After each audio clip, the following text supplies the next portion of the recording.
नमस्कार साथियों, mister Pandey academy में फिर से आपका एक बार स्वागत है।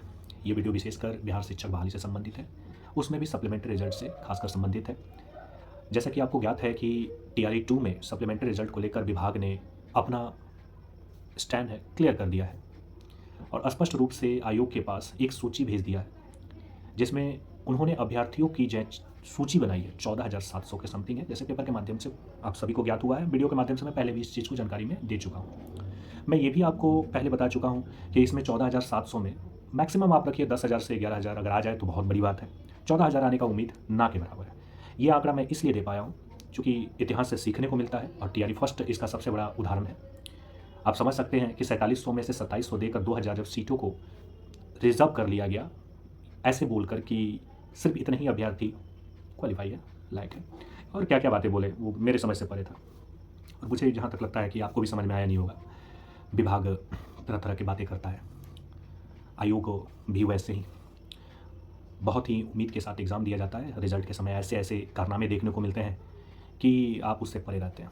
अगर आप कुछ आवाज़ उठाइएगा तो आपकी आवाज़ को दबाने का भरपूर प्रयास किया जाता है। धारा 144 लगाकर यह प्रमाण कर दिया गया कि आप आयोग के आसपास भी आप नहीं आ सकते हैं। सुनने में तो भी आ रहा है कि मीडिया कर्मी भी अब आयोग के इर्द गिर्द नहीं घूम सकते हैं, यानी आयोग कहे जो सुने, जो कहे जो सुनाए वही परफेक्ट है। आप उससे प्रश्न चिन्ह भी नहीं कर सकते हैं, यानी आपके मन में अगर कोई प्रश्न है, कोई डाउट है, कोई संशय है, तो आप उसके लिए मिल भी नहीं सकते हैं। बड़ी ही विचित्र विडंबना है कि लोकतांत्रिक देश में अलोकतांत्रिक व्यवहार हो रहा है, जिसमें जानने का भी हक नहीं है। आप अगर किसी भी प्रश्न को उठाते हैं तो आपके ऊपर लीगल नोटिस, कई आपने देखा भी होगा, पत्रकार के ऊपर, मीडिया चैनल के ऊपर इस तरीके के लीगल नोटिस भेज दिए जाते हैं। आपके पास कोई सबूत है, नहीं है, तमाम तरह की बातें करके। लेकिन हम इस संदर्भ में आयोग को और विभाग को पूछना चाहते हैं इस संदर्भ में कि जिस प्रकार से अयोग्य अभ्यर्थी की सूची जिलावार तरीके से प्रकाशित हो रही है, इसमें कौन से अभ्यर्थियों की दोष है, कौन सा अभ्यर्थी इसमें गलत तरीके से दोषी पाया गया? वही अभ्यर्थी न पाया गया जो अयोग्य है। अयोग्य अभ्यर्थी को कैसा सिस्टम बनाया गया कि उनका सिलेक्शन हो गया? अरे जो चीज़ प्रत्यक्ष रूप से देख कर बताने योग्य है, उसको देखते हुए छांटा जा सकता था ना। पहले डॉक्यूमेंट वेरिफिकेशन करा के यह पुख्ता कर लिया जाता है कितने अभ्यर्थियों का चयन सूची में नाम दिया जाए, लेकिन ऐसा तो किया नहीं गया। किस प्रकार का ये रूल है? ये तो रूल सोच से परे है। प्रत्यक्ष रूप से ये दिख सकता है कि हाँ, सीटेट इतना नंबर फेल है। ये तो विभाग जिस पर जब डीवी कराया तो क्या उनके आंखों में मोतियाबिंद हो गई थी? अभ्यर्थियों के द्वारा बार बार बोला जा रहा था, कान में जूं तक नहीं रेंगता था, सिर्फ इसलिए कि माननीय मुख्यमंत्री को खुश करना है, बड़े भव्य पैमाने पर 1,20,000 का ढिढोरा पिटवाना है। और परिमाण में क्या प्राप्त हुआ? 97 से 98,000 लोगों ने नियुक्ति लिया, 22-23,000 सीट वैकेंट रह गए, जिसमें से 10,000 ने तो डॉक्यूमेंट वेरिफिकेशन नहीं करवाया। अभी बड़ा ही प्रश्न चिन्ह खड़ा करता है कि जब 10,000 डॉक्यूमेंट वेरिफिकेशन नहीं कराए हैं तो उनका आखिर सप्लीमेंट्री रिजल्ट क्यों नहीं दिया गया? सिर्फ कहकर पल्ला झाड़ लेना बहुत आसान होता है कि मल्टीपल रिजल्ट को हम रिजल्ट करेंगे, बाकी जो डॉक्यूमेंट वेरिफिकेशन नहीं कराए हैं उसको हम नहीं जानते। गलत चयनित हम कर लिए हैं, वो बाद में छटेंगे, उसका सीट वैकेंट रह जाएगा। आखिर ये किस प्रकार की रणनीति है? क्या यह विभाग के कार्यशैली पर प्रश्न चिन्ह खड़ा नहीं करता है कि अयोग्य अभ्यर्थी को बोर्ड तक पहुंचा दिया गया, योग्य अभ्यर्थी गर्दनी बाग में धरना स्थल पर बैठ जा रहे हैं? क्या यही विभाग की मंशा है? क्या यह बिहार सरकार की एक नई रणनीति है कि हमें सिर्फ नंबरों का खेल देना है?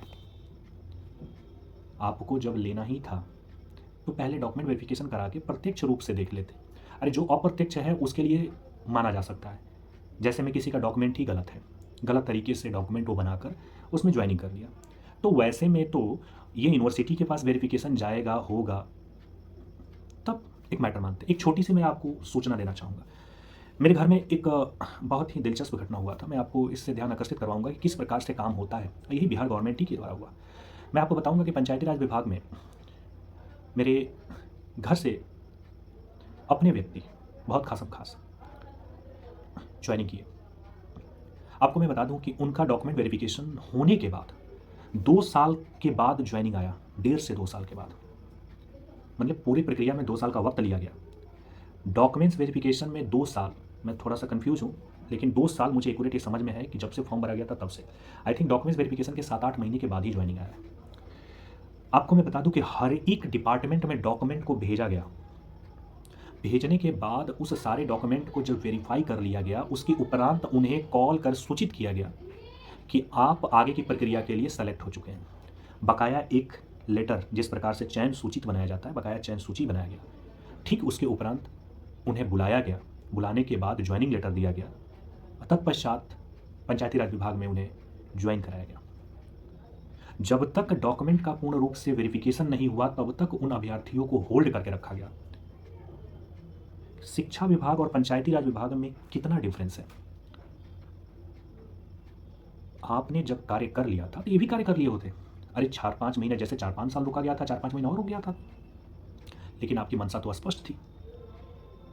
घास भूसा जो भी हो, सही के साथ गलत भर देना है, बाद में हम उसे छांटेंगे, सीट को वैकेंट करेंगे, टीआरई 2, टीआरई 3, टीआरई 4 के नाम पर लोगों के मन में दिखाएंगे कि बिहार में इतनी रोजगार है।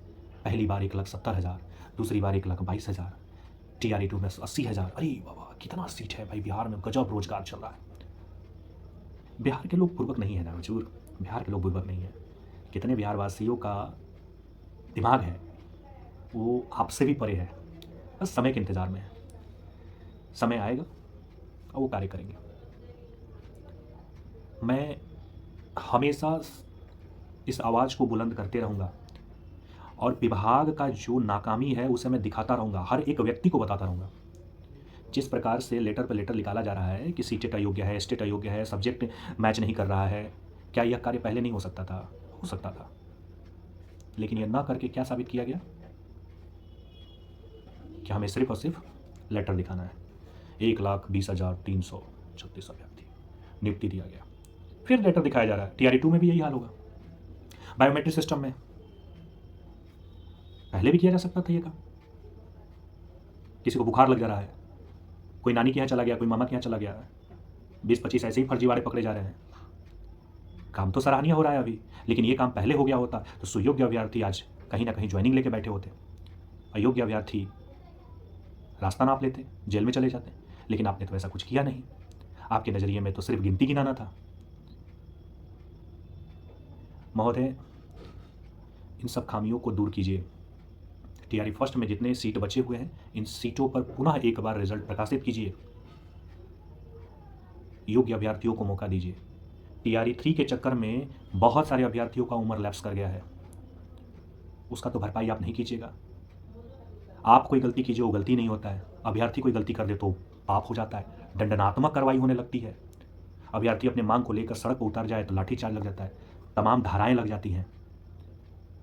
लेकिन जैसे आप करें, कोई धारा नहीं है, कोई गलती नहीं है, एक माफ़ी मांगा लेटर दे दिया जाता है, हो गया, कुछ नहीं, त्रुटि बस हो गया, सुधार की जाए। आपके एक शब्द में कई अभ्यर्थियों का जीवन बर्बाद हो चुका। आयोग भी यही काम कर रहा है। जिस प्रकार 3 महीने में बीच का रास्ता निकाल कर रिजल्ट प्रकाशित कर ज्वाइनिंग कराया गया, चाहे जिस प्रकार से हो। अब लोग कहेंगे क्या चीज़ की सर, फर्जी फर्जी फर्जी। हम उन सभी अभ्यर्थियों का सम्मान करते हैं जो ये शब्द इस्तेमाल करते थे। वाकई में गलत तरीके से ज्वाइनिंग हुआ है, वाकई में फर्जी तरीके का अभ्यर्थी ज्वाइनिंग किए हैं, और ये हम डाटा नहीं दे रहे हैं, ये आपका विभाग डाटा दे रहा है। 20 से 22 अभ्यर्थी फर्जी तरीके से ज्वाइनिंग किए, उनके सीट पर दूसरा अभ्यर्थी एग्जाम दिया, नौकरी करने वो पहुंचे। इसे फर्जी नहीं बोलते हैं तो किसे फर्जी बोलते हैं? शायद आपके नज़रिए में फर्जी का फॉर्मूला अलग होगा, लेकिन आम अभ्यर्थियों की नज़र में फर्जी का फॉर्मूला यही है। सर्टिफिकेट गलत हो उसको फर्जी बोलते हैं, सीटेट में मार्क्स कम हो उसे फर्जी बोलते हैं, सब्जेक्ट का तालमेल सही ना हो उसे फर्जी बोलते हैं। तो बस धुलित हो गए, अभ्यर्थी बोले, आपके मन में ठेस लग गया। लेकिन जो अभ्यर्थियों के मन में ठेस लगा है उसका जवाब कौन देगा? उसके लिए है कोई जवाब? महोदय, समय अभी भी है, आम अभ्यर्थियों के दर्द को समझें। टीआरई फर्स्ट में एक बार और विचार करते हुए संशोधित रिजल्ट जारी करें। तमाम अभ्यर्थियों को एक बार चयन करने का मौका दें। यही एक आग्रह है। गलतियों से सीखा जाता है, ना कि उसे तानाशाही रवैये से दबाया जाता है। अगर गलती हुई है तो उसको सुधारते हुए पुनः रिजल्ट प्रकाशित किया जाए, और डेफिनेट गलती हुई है बताने की ज़रूरत नहीं है। आपके पास ये सारी क्षमता थी, मेन पावर था, सारी क्षमता होने के बावजूद भी आपने अभ्यर्थियों के साथ नाइंसाफ़ी किया। इसलिए मैं कह रहा हूँ कि आप इस पर पुनः विचार करें और दें। मैं पर डे आपको इस बात को लेकर याद दिलाते रहूँगा, पर डे। और पर डे हमारे अभ्यर्थी सपोर्ट करेंगे, क्योंकि सही में वाक़ई में उनके साथ गलत हुआ है और गलत के साथ इंसाफ़ करना ही सबसे पहले कर्तव्य होता है। कर्तव्य को निर्वहन करते हुए इस बिंदु पर पुनः विचार करें, हाथ जोड़कर विनती है। बाकी मेरे साथियों, आप सही हैं, तटस्थ रहिए, डट के रहिए और डर को दूर रखिए। सांच का आँच कैसा। महात्मा गांधी जी भी सच्चे थे, जेल उन्हें भी जाना पड़ा। तमाम सच्चे नेताओं को भी जेल जाना पड़ा, टेंशन मत लीजिए। किसी भी चीज़ की तानाशाही नहीं चलती है और मुझे उम्मीद है कि बिहार सरकार तो बिल्कुल ऐसा नहीं करेगी। बिहार सरकार के जो भी हमारे विभाग है ये भी नहीं करेगा, क्योंकि लोकतांत्रिक व्यवस्था में नाइंसाफ़ी का गुंजाइश नहीं है, इंसाफ तो मिलेगा ही। इसी कामना के साथ मिलते हैं हम लोग फिर नेक्स्ट वीडियो में नेक्स्ट अपील के साथ। तब तक बने रहिए मिस्टर पांडे के साथ। जय हिंद।